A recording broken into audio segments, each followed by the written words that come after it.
Bonjour à tous, j'ai décidé de refaire une nouvelle vidéo pour parler de ce qu'on nomme le bien et le mal, en donnant des exemples un peu concrets en fait, de tous les jours, et aussi le fait de catégoriser en fait les choses, les gens, et dans ce qui est bon et mal. Parce que quand j'ai commencé à lire les chaînes, les messages, à visiter un peu les blogs à droite et à gauche, je remarquais que même les travailleurs de la lumière finalement ne sont pas tendres avec certaines personnes, avec certaines catégories de gens qui vont vite fait nous cataloguer et nous catégoriser dans le mauvais. Parce que, par exemple, parce que nous fumons la cigarette. Alors on fume la cigarette, donc c'est mauvais, il faut pas, ça ne peut pas être spirituel, et ça ne peut pas être ci, ça ne peut pas être ça. Moi je suis pas d'accord en fait avec ça.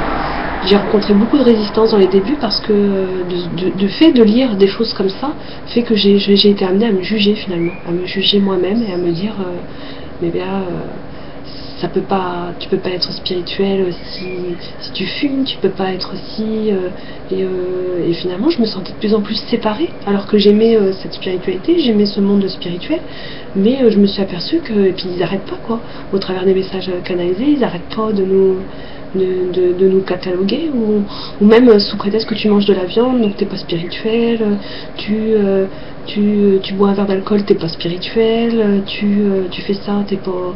Enfin bref, ça arrête pas. Et je vois de plus en plus de channeling parlant de ça, de relatant de ces faits, en disant pendant cette période ne faites pas ci, ne faites pas ça. Mais moi j'ai envie de dire faites ce que vous ressentez qu'il faut que vous fassiez justement. Et surtout pas, ce que j'ai envie de dire c'est qu'il faut surtout pas les écouter. Pourquoi? Je vais vous l'expliquer. Parce que quand j'ai lu ces textes à l'époque, il y a 4-5 ans, je les ai écoutés en fait. Je me disais d'accord, il faut pas. Donc et en fait par exemple mon cœur m'invitait à aller dans un groupe d'amis où justement je savais que les soirées, il y avait des soirées et je me retenais. Je disais non, je vais pas aller là-dedans, je vais pas aller dans ça, ça va pas, non, faut pas que j'aille là-dedans, en ce moment les nouvelles énergies arrivent, il faut que je sorte de ça, il faut que je prenne soin de moi et tout. Sauf que quand on fait ça, on se bride mentalement quoi. Ça veut dire qu'on se coupe délibérément de notre petite voix en fait. On se coupe de nous-mêmes. Et en fait, on va dans le sens contraire justement des énergies nouvelles. Donc, il faut bien faire preuve de discernement quand on lit ces channelings et ces canalisations. Parce que moi, je me suis encore plus fait de mal, finalement, à ne pas faire qu'à faire. Pourquoi ça serait mauvais? On a tellement bridé les gens en disant c'est mauvais, c'est ceci, c'est cela. Alors moi je pense que la clé de notre libération, c'est d'accepter justement d'accepter ça. D'accepter que nous sommes dans ça.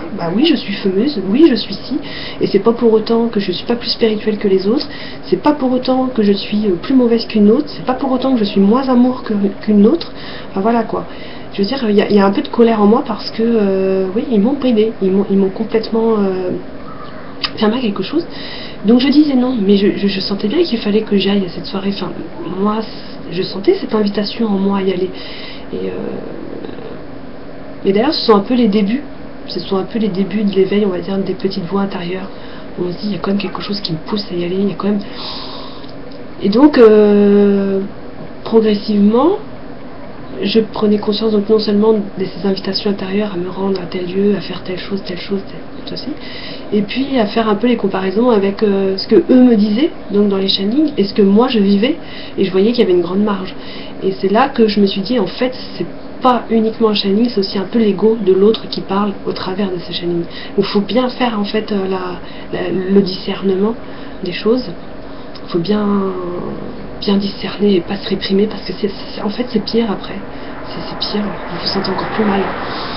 Donc à mesure que je prenais conscience de ça, j'ai commencé à plus du tout résister en fait. À me dire en quelque sorte entre guillemets qu'ils aillent se faire voir. Moi, dans mon corps, dans mon cœur, dans mon âme, je ressens que c'est autre chose et que ce que vous dites c'est pas la vérité. Et donc je me suis mis à écouter mes petites voix. Donc ça veut dire malgré la notion de bien et de mal qu'on nous a instauré dans ce monde, je me suis quand même malgré tout allée dans ces soirées avec le sourire. J'y suis allée, j'ai bu mon verre d'alcool, par exemple, j'ai fait ci, j'ai fait ça. J'ai fait ce que j'avais à faire et je le faisais pleinement. J'étais consciente. Voilà, moi je sais que c'est là que je dois être aujourd'hui, je sais que c'est ça que je dois faire, donc je le fais. Et en fait, c'est là que j'ai eu de belles surprises en fait, parce que à mesure que j'affirmais ça, que j'étais que je me libérais de cette emprise, de cette notion de bien et de mal qu'on nous rabâche de tous les côtés, que même les travailleurs de la lumière se rabâchent entre eux, donc je commençais à accepter ça, ce fait de devoir faire ça alors que j'en étais pas spécialement d'accord. Parce que moi j'avais un idéal en fait, quelque part, j'avais un idéal. Et je voyais, j'étais dans ce bien et ce mal en fait. Et à mesure, je peux vous garantir que ça a eu des effets très positifs. D'accepter d'aller boire ce verre d'alcool, d'accepter de fumer cette cigarette, d'accepter de faire ci, de faire ça. Et encore, je vais pas tout vous dire, mais j'ai eu des périodes très chaotiques. Et au fur et à mesure, je n'avais plus besoin. Je passais, j'ai dépassé ça au fur et à mesure. Je ne ressens plus l'envie, par exemple, d'aller dans les soirées. C'est fini. Je ne ressens plus l'envie de boire de l'alcool. Je ne ressens plus. Les gens peuvent être boire devant moi, ça m'intéresse plus. Parce qu'avant, j'aimais beaucoup faire la fête. J'aimais beaucoup. Mais j'ai eu une période de résistance, comme je vous le dis, mais cette période de résistance a été créée finalement par ces channelings, par ce monde de New Age qui m'ont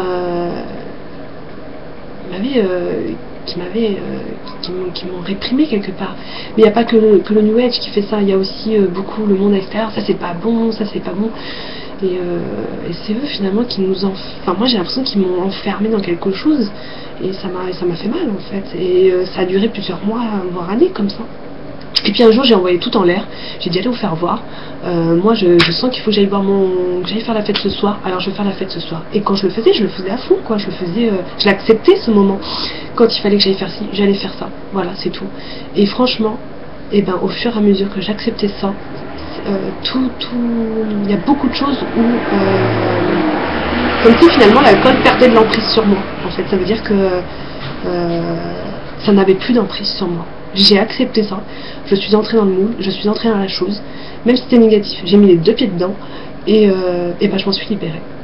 Et c'est pas la seule chose, j'ai eu d'autres problèmes, et c'est quand j'ai accepté finalement les choses que je m'en suis libérée, comme une mort. J'ai accepté de ne pas être parfaite finalement aussi, déjà à cette époque, je commençais déjà à accepter de ne pas être parfaite. Et donc pour moi, quand on dit qu'il y a... c'est pas lié à la spiritualité, si, c'est très très lié, ça dépend de ce que vous en faites en fait, ça dépend de ce que vous allez en faire de ces moments-là, Donc voilà. Et je pense que notre clé de libération, de toute façon, ça peut passer que par l'acceptation des choses en fait. Nous sommes pas parfaits. C'est pas parce que tu manges encore de la viande que tu es en retard par rapport aux autres. C'est pas parce que tu fumes que tu es en retard. C'est pas parce que ça... Enfin voilà, il faut... moi ça me met un petit peu en colère encore. Et c'est pour ça que je le dis aujourd'hui en fait, parce que je sais qu'on est beaucoup dans ça. Et que ceux qui fument pas, ceux qui boivent pas, ceux qui ils sont pas plus purs que vous, ils sont pas plus purs que nous, et c'est une erreur de le penser, de le croire, parce que ils ont aussi leur côté ombre, ils ont aussi des choses à faire, tout comme vous, chacun a quelque chose à faire, et personne n'est plus pur que personne. Dans ce monde, il n'y en a pas un pour rattraper l'autre en fait, en vérité il n'y en a pas un. Vraiment, vous avez des contrats, vous avez des choses à faire, vous avez choisi certains contrats, certaines choses, voilà, c'est tout en fait, c'est tout. Et si vous c'est la cigarette, et ce sera la cigarette. Si c'est le verre d'alcool, c'est le verre d'alcool. Et maintenant, je vais pas tout ce que je suis en train de dire, c'est pas pour vous dire allez buvez, picolez, fumez, faites ce que vous avez à faire. Il faut quand même être conscient de ce que vous faites.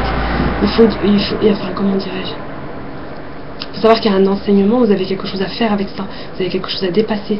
Et surtout, s'il commence à y avoir des résistances, c'est signe que vous commencez à prendre conscience de quelque chose. Et c'est là qu'il faut saisir. Et c'est là qu'il faut accepter cette résistance, parce que vous allez vous en libérer. Vous êtes sur le point de vous en libérer. Et malheureusement, ce monde n'aide pas, quoi. Hein.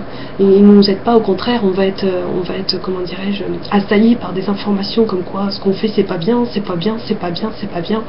Et ça nous. Puis des fois, bah, ça empire même la situation de la personne. Ce qui veut dire que la personne va encore plus se mettre à boire, encore plus se mettre à se détruire, encore quelque part. Alors que non, il faut juste qu'elle lâche prise, qu'elle l'accepte. Et voilà. Et donc au fur et à mesure, donc désormais, je bois même plus une goutte d'alcool. Alors qu'avant, le besoin s'en faisait sentir assez souvent les samedis soirs, par exemple, des choses comme ça. Et la cigarette, je suis en train de faire pareil. Et c'est très long, je fume encore. Mais disons que l'importance qu'avait la cigarette avant est de plus en plus faible. C'est-à-dire que ça passe au second. Enfin voilà. Donc moi, tout ce que je dis, c'est qu'on peut lier les dépendances à la spiritualité, et que les gens qui sont encore dépendants ne sont pas des gens moins lumineux que les autres, ne sont pas plus cons que les autres, j'ai envie de dire, et ne sont pas moins purs que les autres. Et beaucoup vont tenter de nous faire croire le contraire, mais non, c'est faux. On est tout autant lumineux qu'eux. Et c'est des comparaisons et des programmes involants, j'ai envie de dire, qu'on nous a mis dans le crâne. Ces comparaisons, c'est le fait de catégoriser les gens. Et par exemple, il y en a qui fument pas, qui boivent pas, mais qui sont des gros viandards, quoi. Je veux dire, ça les dérange pas de bouffer que de la viande, quoi, tu vois. Et il y a des gens qui fument pas, qui boivent pas, mais c'est des vrais coups, quoi, en quelque sorte, dans leur vie quotidienne. Enfin voilà, je veux dire, on a tous notre partie d'ombre et lumière, et il faut pas se comparer aux autres. Comme j'ai dit, on a tous des contrats en cette vie, et certains ça va être l'alcool, certains ça va être la viande, certains ça va être ceci, certains ça va être le travail, certains ça va être le sexe, certains ça va être les jeux, certains ça va être... Enfin voilà, il y a plein de choses, tous différents, mais au final on vit tous la même chose. C'est quasiment, on est tous amenés à vivre la même chose avec des objets différents quelque part, avec des choses différentes, mais au final on vit tous la même chose. Donc si vous faites partie de cette catégorie de gens qui fument, qui boivent ou des choses comme ça, ne vous réprimez pas, ou alors saisissez l'opportunité des résistances que vous allez rencontrer pour justement accepter, et vous verrez que vous n'aurez plus besoin ensuite parce que vous aurez lâché prise. Et vous saurez, ça vous permettra de reprendre une grande confiance en vous en fait, aussi, d'accepter ce fait. Et lorsque vous boirez un verre, votre énergie sera complètement différente, et ce que ce verre vous apportera sera également différent, pour qu'en fin de compte lâcher prise complètement. Et voilà. Encore une fois, je ne veux pas pousser les gens à faire ça, hein. Vous avez tous normalement sous la main ce qu'il faut. C'est juste, ce message s'adresse à spécialement ceux qui sont dans ces dépendances là. Et puis au passage, j'explique aussi un peu ce qui m'est arrivé pour moi et comment en fait je m'en suis sortie de tout ça. Comment je m'en suis sortie. J'étais pas alcoolique non plus, hein. Mais j'avais besoin toujours d'alcool pour faire la fête en fait, pour parler, pour faire ceci, pour faire cela, et j'acceptais pas ça, quoi. J'en avais marre à la fin, et puis je m'étais identifié à un idéal, et puis en fait je voyais que ça me faisait encore plus aller dans la mouille, dans une mouille totale, alors qu'en fait il fallait que j'accepte, il fallait que j'accepte de devoir boire ce verre ce soir-là, il fallait que j'accepte d'être comme ça, je suis comme ça. Donc voilà. Et puis c'est tout. Voilà. Donc ouvrez votre cœur, j'ai envie de dire, ouvrez votre cœur, ouvrez-vous, et n'écoutez pas forcément tout ce que dit les channeling, les canalisations. Faites ce que vous pensez bon de devoir faire. Libérez-vous de toutes ces emprises de bon et de mal, d'idéal, d'être parfait, parce que de toute façon personne ne l'est. Et ne vous comparez pas aux autres, parce que tous avons des contrats, et tous avons une partie d'ombre et de lumière. Personne n'est plus pur que personne dans ce monde. Donc voilà. Alors je vous laisse, parce que c'est une vidéo qui ne peut durer pas plus de 15 minutes. Et je vous dis à la prochaine vidéo. Bisous à tous, et belle retrouvaille avec vous. Bisous, au revoir.